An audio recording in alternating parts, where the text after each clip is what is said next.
એ પાર્ટીએ બીજાની જેમ પ્રચાર કરવા ને લોભામણી જાહેરાતો ને એવું બધું નહીં ભાઈ મન મત આપજો જે 94 વેચાય 500 વેચાય પત્તીઓ વેચાય મંદિર બને ધજાવું બને ક્યાંક ઓલા રાતોરાત ફ્લેવર બોક નખાઈ જાય સમાજમાં ક્યાંક ઓલા રેન બસેરાના પૈસા ઠલવાઈ જાય આ બધા ધંધા આ પાર્ટી નહીં કરે જગદીશભાઈ જે આપણે બધા અલગ અલગ પ્રકારના કરે બિલકુલ કિશનભાઈ ઇટ્સ એ મિરેકલ જો મેં હજી વારંવાર કહું છું શરતો લાગુ જો અમે દાખલા તરીકે ચર્ચા કરીએ છીએ એનું ઇમ્પ્લિમેશન થશે તો ગુજરાતના ઇતિહાસમાં આ એક ચમત્કાર હશે હું તમને એક નાનું એક્ઝામ્પલ આપું એટલે આપણા દર્શકોને સમજાય કે સંભવિત ચમત્કાર શું હોઈ શકે દાખલા તરીકે અત્યારે હું જે નામ આપું છું જેનું એને કઈ તમારે પાઘડી બેસાડી દેવાની જરૂર નથી કે એ જ માણસ હું દાખલો આપું એટલે સમજાય એમ કહું છું કે ભાઈ એક કેવા ભાઈ ફરાણાભાઈ જાની છે જે ખજૂર તરીકે ટીવી ચેનલમાં આવે છે રાઈટ હવે અત્યારે ઈ પોતાની પસીનાની કમાણી કરીને લાખો કરોડો રૂપિયાનું દાન આપે છે આજની તારીખે કેટલાય લોકોને એને મકાન બનાવી દીધા છે કેટલાય બિલકુલ હવે ઈ તો જગતની સામે છે તો કે હા બે ઘડી માની લ્યો કે આપણે એને ટિકિટ આપી હોય એ વિસ્તારમાં જ્યાં એને કે આમ તો એવા લોકોનો કોઈ વિસ્તાર હોતો નથી ગમે ત્યાં ચાલે એમ છે પણ છતાં બેઝિકલી માની લ્યો કે ખજૂરભાઈને ઊભા રાખીને એમ કહીએ દાખલા તરીકે એની જ ઓડિયન્સમાં એના જ ગામમાં કે એના જ જિલ્લામાં કે તાલુકા મથકે સભા કરી અને કહીએ કે આ ખજૂરભાઈને અમે ટિકિટ આપીએ બોલો હવે તમને કઈ કેવું હોય તો કહી દો મને તમે કહો દીક્ષિતભાઈ કે કિશનભાઈ આમાં હું ખામી એમ કયો એ માણસ અત્યારે દાન ધર્મ કરતો ફરતો હોય બિલકુલ સેવાનો માણસ પૈસા રાઈટ સર આવા 182 લોકોની વાત કરું બિલકુલ ન્યુટ્રલ હવે હું તમને થોડુંક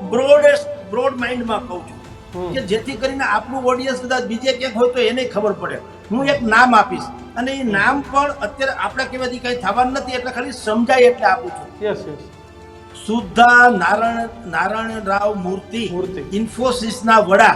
નારાયણ રાવ મૂર્તિના ધર્મપત્ની શ્રી જે આઇકોનિક છે સેવક છે એને આપે એટલા ઇનામ અકરામ ઓછા છે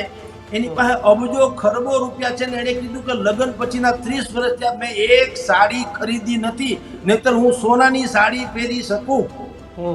પણ મારે એ કઈ જોતું નથી ને એને દુનિયા આખીને એક મિસાલ ખડી કરી છે આપણે એને જોઈએ જે લતા મંગેશકરને જોઈએ ને આપણે સરસ્વતી માં યાદ આવતા હતા એવી રીતે સુદ્ધા માને જોઈએ તો આપણને બાકાયદા એક સેવિકા જ યાદ આવે એમાં બિલકુલ અમને લાગે કે ઉદ્યોગપતિના પત્ની છે બિલકુલ તો હવે ધારો કે એવી વ્યક્તિને ટિકિટ આપો તો હું તમને એક સૂત્ર આપું છું કે આ પાર્ટી જો કદાચ આવી બનશે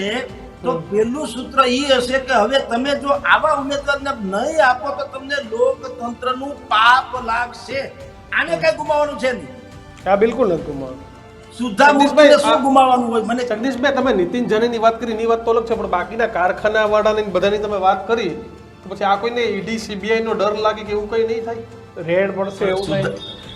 ખોટા કેસમાં ફિટ કરવાના શું કામ થાય જીવો સાહેબ पर्दा नहीं जब कोई खुदा से बंदों से पर्दा करना क्या જેનું જીવન જ ઓપન છે સમાજ માટે સમર્પિત છે એ તો કાળા ધોળા કરે એને ડકો છે ને ઇન્ફોસિસ મેં તો કીધું ઇન્ફોસિસ પણ એક એવડી મોટી મલ્ટીનેશનલ કંપની તો છે ને એને કેમ ડર નથી લાગતો અચ્છા ટાટા બિરલા એ છે કે નહીં ઉદ્યોગપતિ છે ને કાંઈ એને ડર નથી લાગતો સાહેબ ધંધો કાળા ધોળા કરવાથી જ થાય એવું નથી હોતું વ્યવસાય કાળા ધોળા કરવાથી થાય એવું નથી હોતું સમાજમાં બહુરત્ના વસુંધરા હીરા માણેક પડ્યા છે પણ આ તો બુદ્ધના ખારા નીર જોઈને મોન ફેરે મરજીવા મારા તળિયા તપાહી જો તને કુબેર વામણો લાગશે તો મરજીવો થાય તો થાય ને એટલે આમાં ઘરમાં જાવ તો ખબર પડે કે સાગર આના તળિયા તપાસશે તો આ ભારતીય જનતા પાર્ટી અને કોંગ્રેસ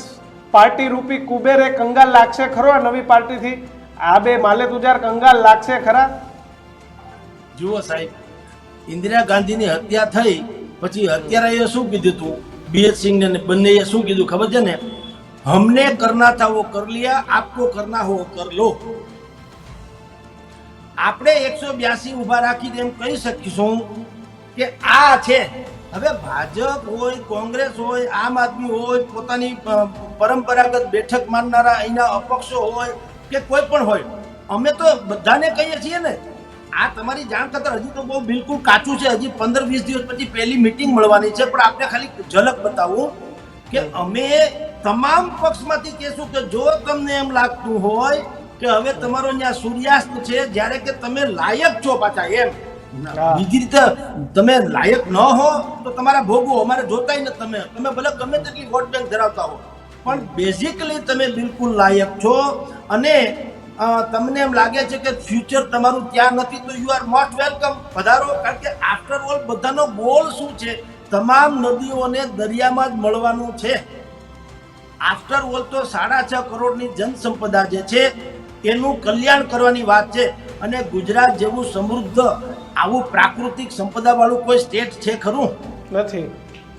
ભલા માણા,